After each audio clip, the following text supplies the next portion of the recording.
मैं बताता हूँ जी, ये मोटरवे पे इस वक्त ये जो लोग रुके हुए हैं, ये गाड़ियाँ रुकी हुई हैं, ये क्यों खड़े हैं? ये किसी शौक से नहीं खड़े, ये मजबूरी के तहत खड़े हैं, क्योंकि यहाँ से कुछ ही दूरी पर ये कच्चे का इलाका है और कच्चे के इलाके में अब कुछ टाइम पहले पुलिस बाकायदा तौर पे गाड़ियों को जो है वो आगे तक छोड़ती थी, लेकिन आज वो कच्चे के डाकू यहाँ पर मोटरवे के ऊपर आ गए हैं और फायरिंग करते हुए दिखाई दे रहे हैं यहाँ से खड़े होकर। तो ये गाड़ियाँ सब पीछे रुक गई हैं और उनकी कोशिश यही है कि थोड़ा दहशत को बढ़ाया जाए, गाड़ियों को लूटा जाए। मोटरवे पुलिस भी है, लोगों ने रेंजर्स को भी कॉल कर दिया, लेकिन अब आप मजबूरी देखें।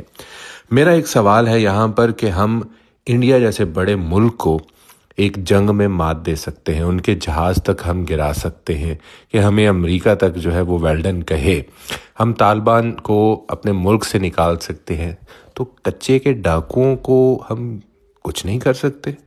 क्यों?